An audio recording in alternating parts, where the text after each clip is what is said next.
Ladies and gentlemen, I am completely and utterly speechless on that banger of an AEW Dynamite that we just had. Ladies and gentlemen, this is your boy Willie Does Wrestling back at it again with a brand new video, the internet's busiest wrestling nerd.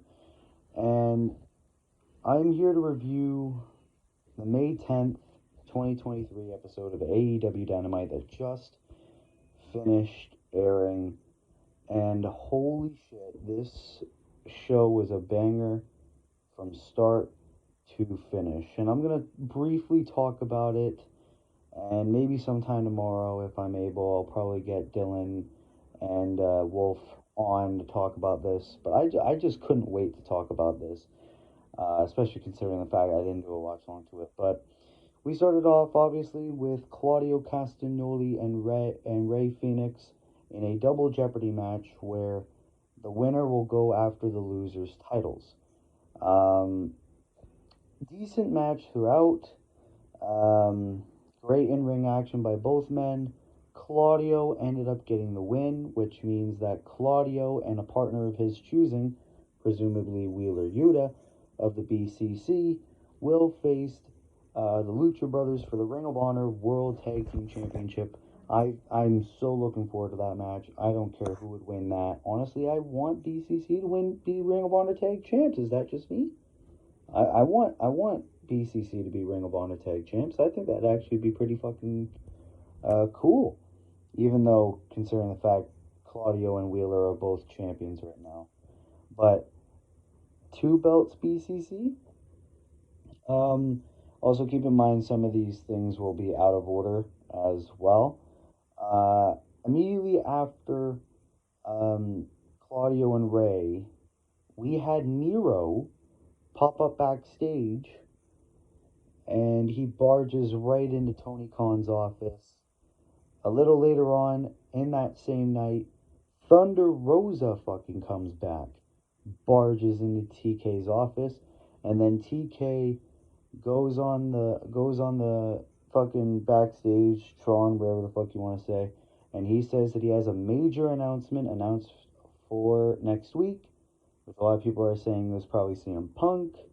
A lot of people are saying this is going to be the public announcement of Collision and a possible premiere date and all that, and probably what Miro and Thunder Rosa are going to be. Maybe it could be the announcement of a brand split or whatever, which I think is sick that Miro and Thunder Rosa were back. They completely took me by surprise that those 2 returns happened. I wouldn't be surprised if next week we'll probably get Andrade, or we'll probably get Punk, maybe, unless they want to wait until June 17th for Punk. But either way, that was pretty fucking sick. What else did we get in terms of matches? I completely forgot. We had Orange Cassidy face Daniel Garcia for the AEW International Championship. And there were lots of parts in this match where I thought that Daniel Garcia was going to get the win. Didn't end up happening, though. Daniel Garcia had like a lot of technical in-ring prowess. They were selling OC's injuries a lot because of all the defenses Orange Cassidy has had. There was injuries to his hands, his knee, and his back. And Daniel Garcia was trying to take advantage of all those injuries. Didn't end up working. So, ultimately, Orange Cassidy did the classic roll-up, and he retains his International Championship. A little later on in the night, Orange Cassidy gets attacked by someone from Aussie Open. You guys, you fact checkers can tell me who it is in the comments, but someone from Aussie Open will challenge Orange Cassidy at some point for the international title, which I like. I like that Orange Cassidy's getting all these championship defenses. In terms of promos, we also had FTR accept Jeff Jarrett and Jay Lethal's challenge for a match at Double or Nothing for the Tag Team Championships. Mark Briscoe ends up coming out to the ring, and he announces that at Double or Nothing, Mark Briscoe will be the special guest referee.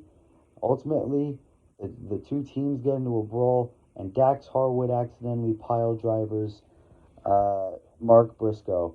I think having Mark Briscoe into this feud adds a little bit of intrigue and interest to this little feud between FTR and Jay Lethal and Jeff Jarrett. Even though I don't really care about it that much, I still found this segment to be fucking great. Speaking of segments, we also had Christian Cage come out to the ring and completely, have this sick ass promo about legends and about Glock Anderson and how freaking Christian's a legend of the game and he can get a title match just because he wants to, and he's going to expose Wardlow for a fraud and for following the wrong legend, and he's going to be the TNT champion. They're going to have a face-to-face segment next week. Speaking of matches for next week, we also got, next week we have Ricky Starks versus Jay White. We also have the trios match between the AEW Originals versus the Outcasts, and we also have Chris Jericho versus Roddy Strong in a Falls Count Anywhere match, which I think is pretty sick. We also had a no-holds-barred match between Julia Hart and Anna Jay. Anna Jay comes out and attacks Julia Hart from behind.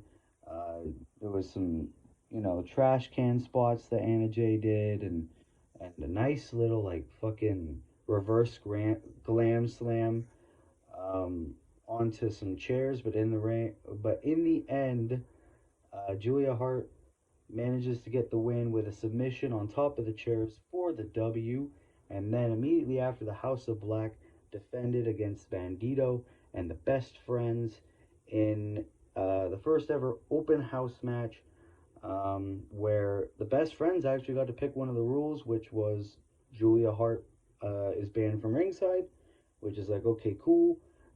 Obviously, they had no rope breaks. They had 20-second count outs and blah, blah, blah.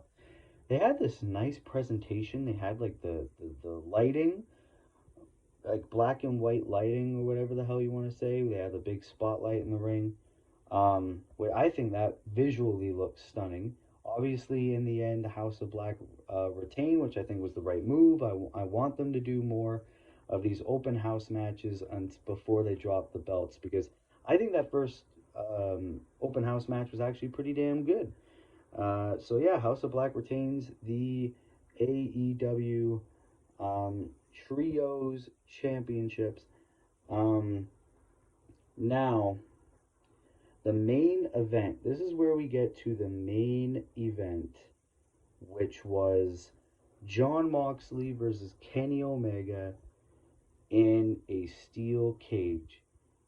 Before the match, Kenny Omega attacks Jon Moxley. The BCC come out, and the Elite, or at least the Young Bucks, come out, and they're all beating the shit out of each other. And then Kenny Omega and Jon Moxley ultimately get inside the cage, and these guys do everything. Like, Kenny beats the shit out of Moxley with like a barbed wire steel chair. Moxley unhooks the turnbuckle ropes and beats the shit out of Omega with it. Moxley even hit Kenny Omega with a camera, which you guys should check it out. I uploaded a short about that clip. A lot of shit went down, and it was pure fucking bliss. You guys have no goddamn idea. Mox got busted open. Broken glass even. Like, these guys were bloody. These guys were scratched up, busted open. It was insane. Kenny Omega even hit a V-trigger through the cage wall. And then, obviously, the finish, Kenny Omega hit a one-winged angel. He was going to win against Jon Moxley, and then Don Callis, the little son of a bitch, hits Kenny Omega with the screwdriver, which allowed Jon Moxley to get the win. Don Callis has turned heel on Kenny Omega. That was an excellent finish to an excellent Dynamite. Ladies and gentlemen, this Dynamite, and the other boys in the Pro Wrestling News have said this too, this Dynamite honestly felt like a pay-per-view. If this was a pay-per-view, it would be pay-per-view of the fucking year.